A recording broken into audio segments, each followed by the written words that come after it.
दोस्तों, आपके सभी कॉम्पिटिटिव एग्जाम्स के लिहाज से इंपॉर्टेंट जीके जीएस के कई सारे क्वेश्चंस लेकर हम आपके सामने हाजिर हुए हैं। तो चलिए शुरुआत करते हैं पहले सवाल से।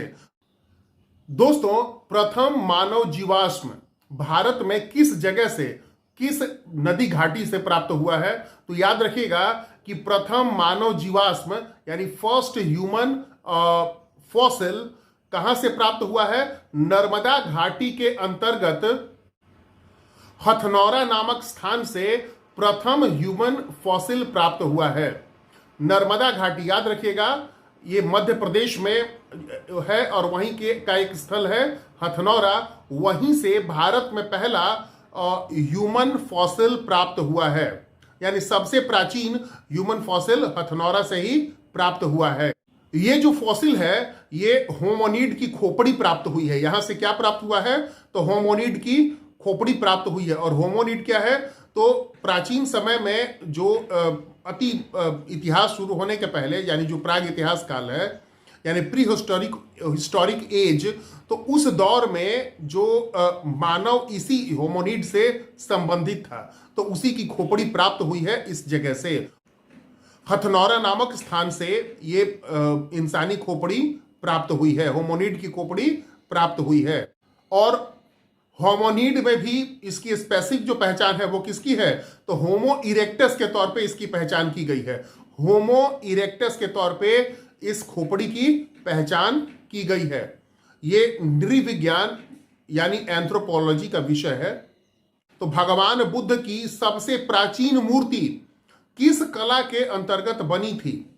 भगवान बुद्ध की सबसे प्राचीन मूर्ति किस कला के अंतर्गत बनी है? इस पर आपसे सवाल पूछ सकता है। तो याद रखिएगा कि गांधार कला के अंतर्गत भगवान बुद्ध की सबसे प्राचीन मूर्तियां बनी थीं। और ये कब बनी थी? तो प्रथम सदी ईस्वी जब भारत पर किसका शासन था? कुषाण सम्राट कनिष्क का शासन था। तो उसी काल में गांधार कला का विकास हुआ था। देखिए, उस समय भारत में दो प्रमुख मूर्ति कला का विकास हुआ। एक था गांधार कला और दूसरी थी मथुरा कला। गांधार कला की विशेषताएं अलग हैं और मथुरा कला की विशेषताएं अलग हैं। याद रखिएगा, गांधार कला की विशेषता यह है कि उस पर यूनानी, ग्रीक, ईरानी और पश्चिमी जो भारत का जो क्षेत्र है उन सब का मिला जुला रूप है। यानी भारतीय प्रभाव भी है, लेकिन ज्यादातर करके ग्रीक कला, रोमन कला और ईरानी कला का उस पर प्रभाव दिखाई देता है।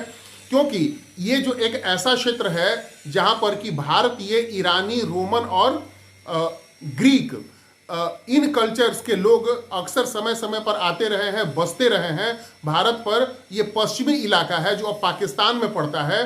पेशावर का इलाका जो है वहीं का ये क्षेत्र है, तो ये पाकिस्तान में पड़ता है। और उस समय जो बृहद भारत जिसकी बात की जाती है, तो उस बृहद भारत में ये पश्चिम का क्षेत्र था, अफगानिस्तान और उससे सटा हुआ पूरा इलाका। तो उसी क्षेत्र में गांधार कला का विकास हुआ पहली सदी ईस्वी सन में। और किसके शासनकाल में? तो कुषाण वंश के शासनकाल में। कौन राजा थे? तो कनिष्क, सम्राट कनिष्क के काल में, सम्राट कनिष्क के दौर में गांधार कला का विकास हुआ।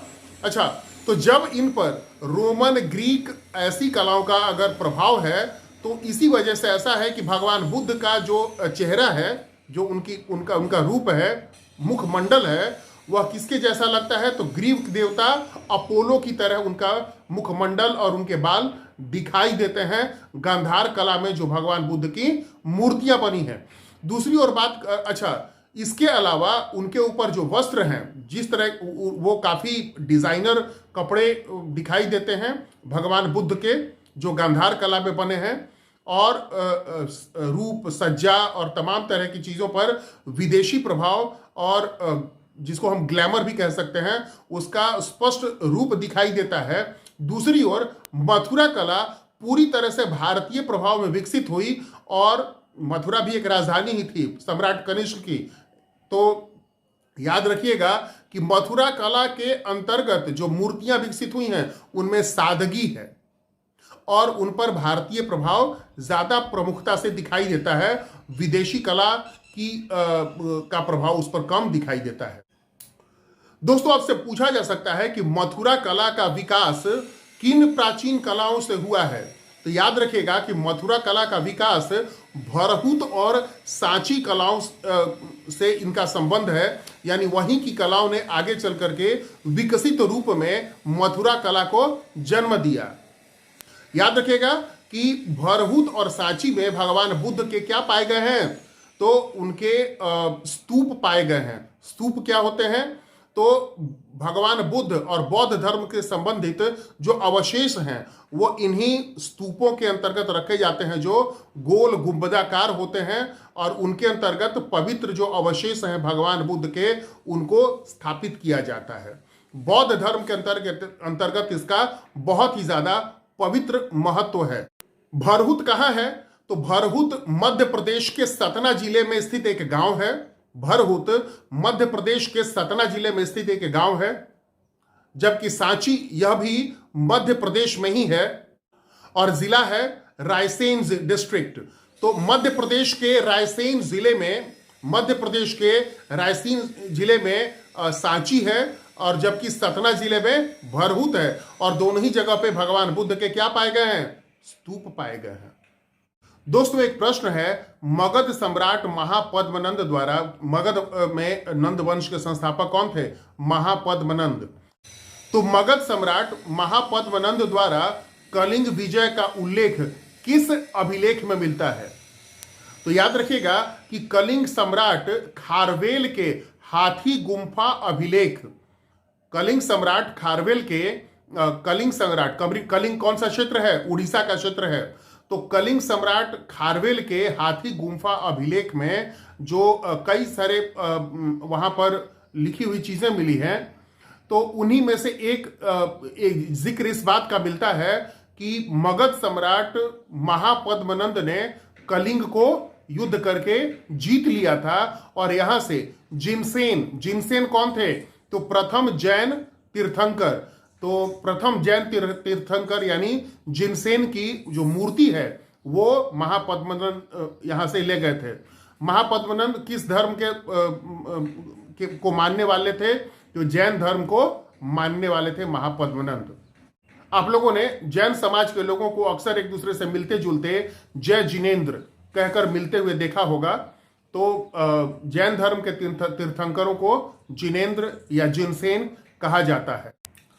तो जिनसेन की जिस प्रतिमा को महापद्मनंद कलिंग से उठाकर ले गए थे मगध, उसी प्रतिमा को फिर वापस जीत कर कौन लेकर के आते हैं? तो कलिंग सम्राट खारवेल, वो भी जैन धर्म के उपासक थे। तो कलिंग सम्राट खारवेल जिनसेन की उसी प्रतिमा को बाद के समय में उत्तरोत्तर काल में बाद के समय में फिर से मगध से जीत कर लाते हैं। कहां पर? कलिंग में, और वहीं पर स्थापित करते हैं। दोस्तों, यह भी एक इंपॉर्टेंट क्वेश्चन है कि इसी हाथी गुम्फा से इस बात का भी उल्लेख मिलता है कि नंद शासक ने कलिंग में एक नहर का निर्माण कराया था।